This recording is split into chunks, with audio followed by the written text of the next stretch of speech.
Bonjour à toutes et tous.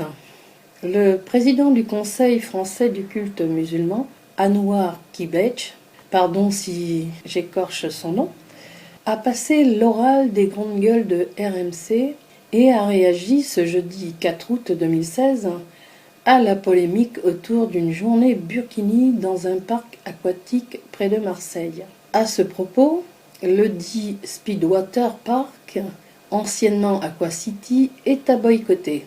On ne vend pas nos valeurs pour du fric. Écoutez. Mais moi, je voudrais comprendre, parce que en tant que béotien qui ne connaît pas bien la religion, c'est une question d'interprétation.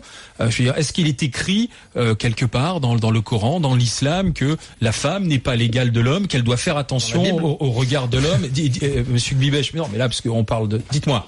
Non, mais justement, si vous revenez au texte solennel que nous avons publié le 8 mars dernier, en fait, c'est un texte qui est commun à la fois au bureau du CFCM et également aux femmes qui font partie de l'espace de dialogue que nous avons créé.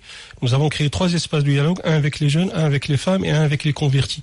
Et donc, nous nous sommes retrouvés avec l'ensemble des femmes pour rappeler quelle est la vision de l'islam sur la position de la femme et le rôle de la femme dans la société française. Et nous avons rappelé des versets et des paroles du prophète qui vont tous et toutes dans le sens d'une égalité homme-femme et d'une responsabilisation même du temps du prophète et des femmes dans la gestion de l'affaire publique et des affaires publiques. Donc il y a un mélange entre religion et tradition. Il y a effectivement un certain nombre de sociétés qui ont des traditions particulières. Et aujourd'hui, il y a une confusion entre les deux. Et il faut détricoter tout ça. Il faut refaire la part des choses en ce qui relève de la religion et ce qui relève de la tradition. Donc ça veut dire que pour celles qui veulent organiser comme ça ce genre de journée, vous dites attention, ça met à mal le vivre ensemble tel qu'il est aujourd'hui dans la République française. On peut vivre sa religion en allant à la plage, se mêler avec tout le monde et autres? Ou vous leur dites, écoutez, c'est aussi votre liberté de vivre votre religion telle que vous le voulez? Après, il y a une question de droit qui peut se poser. Je pense qu'il y a aujourd'hui des salles de sport dédiées aux femmes et ça pose aucun problème. Maintenant, vu le contexte actuel, je dis qu'il faut faire très très attention et plutôt œuvrer pour construire le vivre ensemble.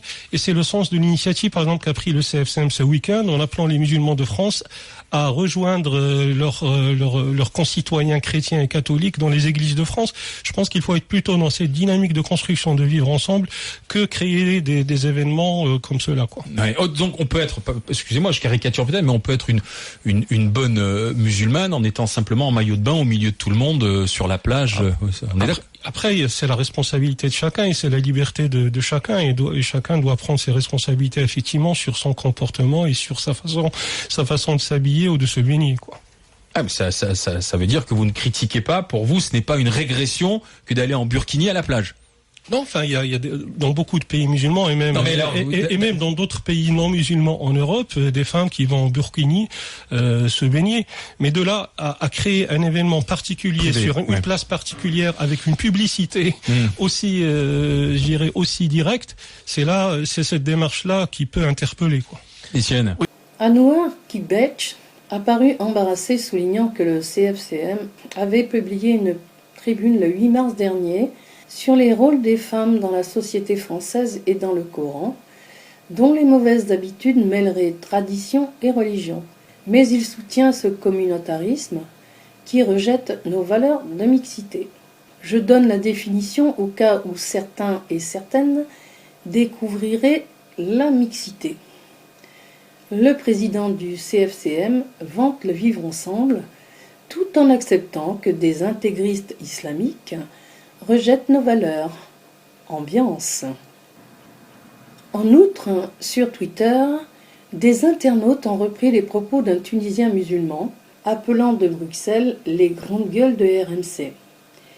Il précise que la Tunisie est confrontée au même problème que la France, pointant du doigt les frères musulmans et l'UOIF, interdits dans de nombreux pays, mais accueillis à bras ouverts en France, dont le CFCM est un vivier organisé par Nicolas Sarkozy depuis 2003. L'auditeur tunisien prévient, ils sont partout et bien organisés, y compris dans les associations. Ils ont le temps. Ils mettent une burqa ou niqab, un burkini, puis 2, puis 3, et ils envahissent. Ils font toujours ça, Méfiez-vous. J'ai donc cherché les sources de ce témoignage sur RMC. J'ai écouté 5 fois le podcast des grandes gueules de RMC, à me farcir l'islamo-gauchiste Étienne Lebig et une Fatima Aïd-Bounois, professeure de français, très remontée sur l'assaut contre le burkini, avec des arguments pour le moins oiseux, la dame montrant un visage auquel nous n'étions pas habitués, sans trouver le témoignage de l'auditeur tunisien. Si les internautes ont repris les propos de ce dernier, c'est qu'ils avaient été marqués par cet avertissement. L'auditeur a donc été censuré. Cela n'honore pas RMC et jette l'opprobre sur tous les médias. Ce n'est pas un scoop, certes, bien que les Français aillent régulièrement consulter les médias étrangers pour avoir de vraies informations. L'avenir nous dira si ces médias français, partant d'un bon sentiment, je suppose, n'ont pas aggravé la situation en cachant des expertises, des vécus, qui permettraient de mieux nous armer psychologiquement. À voir sur mon site une pétition pour l'interdiction de la journée communautariste Speedwater Marseille. Merci, à bientôt.